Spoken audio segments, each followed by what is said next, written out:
प्रणाम स्वामी जी। स्वामी जी, मैं जानना चाहता हूँ कि एक मनुष्य के जीवन का में सत्य और असत्य क्या है। सत्य उसको कहते हैं जो तीनों काल में अबाधित रहे। अबाधित का अर्थ होता है बना रहे,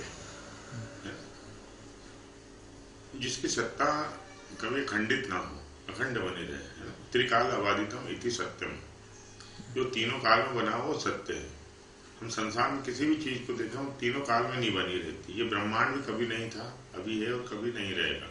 मनुष्य भी है, कभी है, कभी नहीं है। यानी जो तीनों काल में बना रहे वो सत्य है। अब वो सत्य को हम कैसे पता करेंगे? और अब ये जानना है कि असत्य भी क्या है, जो हमेशा बदल जाता है, जो भूतकाल में था और भविष्य में नहीं रहेगा, वो असत्य है। अब ये सत्य दो स्तर पे होता है। सत्य तो एक ही है, इसको हम दो स्तरों पे महसूस कर सकते हैं। समग्र समष्टि के स्तर पर और व्यष्टि के स्तर पर, इंडिविजुअल के लेवल पर और टोटलिटी के लेवल पर, यूनिवर्सल लेवल पर। यूनिवर्सल लेवल पर जब बिग बैंग नहीं हुई थी, सृष्टि की रचना नहीं हुई थी, तब जो सत्ता थी, जिसका अस्तित्व था, और प्रलय के बाद भी जिसका अस्तित्व रहेगा और जिसका अस्तित्व अभी भी है, वो सत्य है। अर्थात ब्रह्म, उसको शास्त्रों में कहा है कि ब्रह्म, जिसमें जगत उत्पन्न होता है, स्थित है, और जिसमें जगत का लय हो जाता है, वो ब्रह्म सत्य है। ब्रह्म सत्यम जगत मिथ्या। और व्यक्ति के स्तर पर वही ब्रह्म कहा गया, अयम आत्मा ब्रह्म, ये आत्मा ही ब्रह्म है। व्यक्ति के स्तर पे आत्मा ब्रह्म है। आत्मा यानी क्या कि हम देखते हैं जागृत अवस्था आती है, चली जाती, स्वप्न आते चले जाते, सुषुप्ति आती चली जाती, बचपन आता चला जाता, जवानी आती चली जाती, बुढ़ापा आता चला जाता, जन्म आता, मृत्यु आता। लेकिन सभी कालों में हमारे अंदर एक बोध रहता कि मैं हूं, सेंस ऑफ आई एम, अपने होने का बोध। एक गेंद है, एक पत्थर है, उसके अंदर है ना, वो पत्थर है तो सही, लेकिन उस पत्थर के अंदर होनेपन का बोध नहीं है। जो हमारे अंदर होनेपन का बोध है वो हर अवस्था में बना रहता। सुबह उठने पे हम कहते हैं बढ़िया नींद आई, मैं सुखपूर्वक सोया। तो कोई था जो सो रहा था, कोई था जिसने स्वप्न देखे। ये जो हमारे अंदर होना है, हमारा होनेपन का बोध है, जो हमारा अस्तित्व है, वो कभी भी खंडित नहीं होता, वो सदा बना हुआ है ना। उसमें कभी भी इंटरवल नहीं आता, गैप नहीं आता। मान लो कि हम रात को सोए और सुबह गायब हमारा होना, यानी मेमोरी लॉस हो गया, पता ही नहीं कि हम थे कि नहीं थे, कल क्या देखा, कल तक क्या हमारे क्या अनुभव होते, पता ही नहीं चले। तो इतने विचार आते हैं। अगर व्यक्ति ध्यान करने बैठे तो देखता है कि उसके अंदर सतत एक विचारों का प्रवाह चल रहा है, लेकिन उन प्रवाहों के गहराई में कहीं ना कहीं अपने होने का बोध है, जो कहता है कि मुझे विचार चल रहे हैं, मुझे ऐसे विचार आते हैं, मुझे बहुत सारे विचार चल रहे हैं, है ना। कोई है जो जानता है कि विचार चल रहे हैं। ये जो है हमारा होने का बोध, ये है सत्य। लेकिन ये आच्छादित है, प्रच्छन्न है। ये हमारे मन से, हमारे विचारों से, हमारे देह भाव से ढका हुआ। इसको हमें पृथक करना पड़ेगा। पृथक करने का अर्थ है इन सबके जो असत्य है, अनात्मा है, उसके साक्षी होना पड़ेगा। तो जब हम अनात्मा के साक्षी हो जाएंगे, मन के साक्षी हो जाएंगे, विचारों के साक्षी हो जाएंगे, तो ये हमारे होने की सत्ता जो है, हमारा होनापन, हमारा अस्तित्व, वो पृथक हो जाएगा, है ना। जैसे जैसे हम मन के प्रति साक्षी होते चले जाएंगे, मन शांत होता चले जाएगा, मन शांत होता चले जाएगा, शनि शनि शनि। फिर अंत में एक ऐसा समय आएगा कि कोई विचार नहीं बचेगा, कोई दृश्य नहीं बचेंगे, अनात्मा में कोई भी टुकड़ा नहीं बचेगा। तब शेष सिर्फ हमारी सत्ता बचेगी। तब हम जानते हैं कि ये सत्य है। भगवान ने गीता में कहा है, ना असतो विद्यते भाव, ना अभावो विद्यते सत्य। असत की सत्ता नहीं है, सत्य का कभी अभाव नहीं होता है। तो सत्य का क्या परिभाषा है? भगवान श्री कृष्ण ने गीता में बोली, जिसका कभी भी अभाव नहीं होता है, वो हमारी आत्मसत्ता है। शास्त्रों कहा ये आत्मा ही ब्रह्म है ना। जो हमारे क्या है, अस्तित्व अपनी गहराई में, अस्तित्व की गहराई में हम सब एक हैं, जुड़े हुए हैं। सर्व खलविदम ब्रह्म कहा है ना कि सब ब्रह्म है, वासुदेवम सर्वम।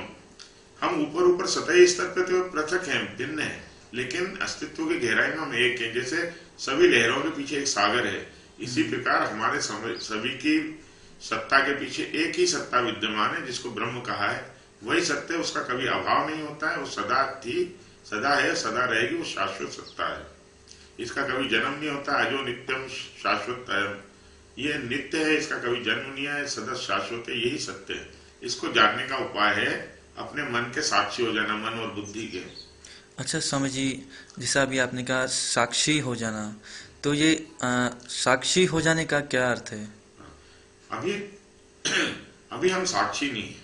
पहली चीज तो हमें समझना है कि हमारा मन के साथ तादाद में, अभी हम अहंकार के स्तर पे जी रहे हैं। आज जो मनुष्य के सारे दुखों का कारण है, पूरी दुनिया जिससे जिसके कारण दुखी है, वो है अहंकार। अहंकार का अर्थ है मैं कुछ करता हूं और मैं कुछ अनुभव करता हूं। साक्षी कुछ करता नहीं, साक्षी का अर्थ है जो देखता है, गवाह है, जो दृष्टा है सब चीजों का। किस चीज का? मन और बुद्धि का। अहंकार कहाँ पैदा होता है? मन में पैदा होता है। अगर हम मन के साक्षी हो जाते हैं, मन के दृष्टा हो जाते हैं, कोई भी विचार आए उसको देखो, कोई भी भाव आए देखो, ये देखने का हमारा एक स्वभाव बन जाए। अभी क्या होता है, हम विचारों से घेरा तादात्म्य कर लेते हैं। दृष्टा दृश्य संयोग है हेतु, तो दृष्टा और दृश्य यानी मन का और हमारा एक आपस में तादात्म्य हो गया गहरा, वही हमारे दुखों का कारण है। अगर हम उसको देखें, विचारों को देखें, तो हमारा तादात्म्य टूट जाएगा, पृथक हो जाएंगे, साक्षी पृथक हो जाएगा, आत्मा पृथक हो जाएगी, और अनात्मा जो मन है, चित्त है, वो पृथक हो जाएगा। तो साक्षी होने का अर्थ है अपने विचारों का और अपने emotions, thoughts and emotions. Mind का जो मेकअप है वो थॉट्स और इमोशंस से मिलकर बना हुआ। इमोशंस लेके पैदा होते हैं हम इंस्टिंक्ट के रूप में, और थॉट्स हम अक्वायर्ड करते हैं सोसाइटी से, लैंग्वेज के रूप में। तो माइंड थॉट्स और इमोशंस के रूप में कार्य करता है, और जब हम इसके साक्षी हो जाते हैं, अर्थात इसको देखने लगते हैं, हम एक स्वभाव बना लेते हैं कि हम जो भी कर्म करें सतत जागरूक होकर करें मन के प्रति, अपने विचारों के प्रति।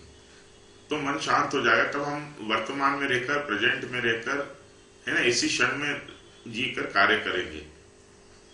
तो मन के दृष्टा होना, मन के साक्षी होना, मन को देखना ही साक्षी होना। और ये साक्षी ही आत्मा, अष्टावक्र गीता में कहा है कि इस मन के साक्षी होकर तुम मुक्त हो जाए।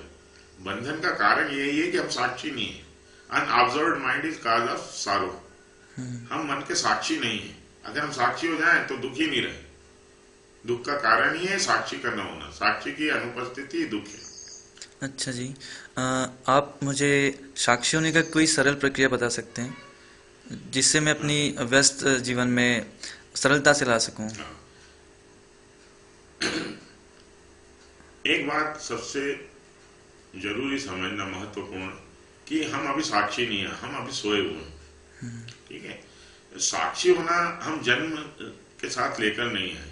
साक्षी को हम पुरुषार्थ से पा सकते हैं। हमारे अंदर पोटेंशियलिटी है, हमारे अंदर बीज रूप से साक्षी मौजूद है, लेकिन अभी वो पूरी तरह से अनावृत नहीं हुआ, पूरी तरह से विकसित नहीं हुआ है ना। विकास की सारी प्रक्रिया ही उस साक्षी को जन्म देने के लिए, सृष्टि की सारे विकास की प्रक्रिया उसी के लिए।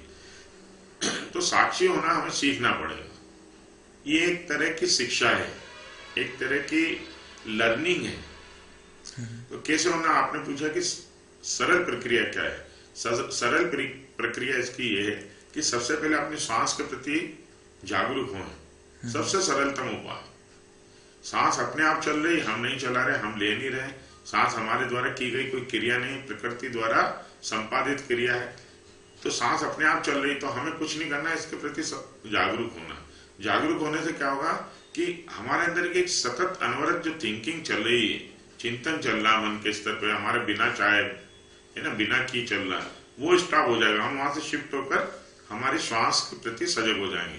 तो एक समय में आप एक ही के प्रति अपना अवधान रख सकते हैं, अटेंशन रख सकते हैं। तो जैसे आप श्वास के प्रति अपना अटेंशन रखते हैं, ध्यान रखते हैं, जागरूकता रखते हैं, तो आपका चिंतन अपने आप बंद हो जाएगा। जैसे चिंतन बंद हुआ, आप श्वास के प्रति जागरूक हैं, तो आपका साक्षित्व का जन्म होना शुरू हो जाता है। तो ये सबसे सरल प्रक्रिया। इसमें एक छोटा सा बच्चा हो 5 साल का, या 75 साल का कोई वृद्ध हो, सभी कर सकते हैं, स्त्री पुरुष, इसमें कोई विचारों को देखना निश्चित ही दुष्कर है, कठिन है, और सांस के प्रति साक्षी होना सबके लिए संभव है। इसके बाद हमें अपने देह के प्रति साक्षी होना है। जैसे मन शांत हो जाए, तो जो भी हम कर्म कर रहे हैं तो जागरूक होकर करें। जैसे मेरा हाथ यूं उठ रहा है, तो मुझे पता चलना चाहिए ये हाथ उठा। मैं भोजन कर रहा हूँ, तो भोजन करने के प्रति जागरूक हूँ, मैं ड्राइविंग कर रहा हूँ तो ड्राइविंग करने के प्रति जागरूक हूँ, मैं नहा रहा हूँ तो नहाने के प्रति जागरूक हूँ।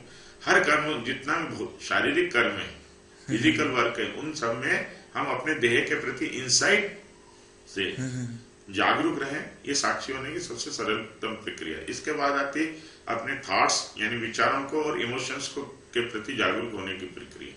इससे हम पूरी तरह से मन से मुक्त हो सकते हैं और परम आनंद को प्राप्त हो सकते हैं, दुखों का नाश होता है। हरिओम। हाँ जी, धन्यवाद स्वामी जी। हाँ, धन्यवाद। प्रणाम।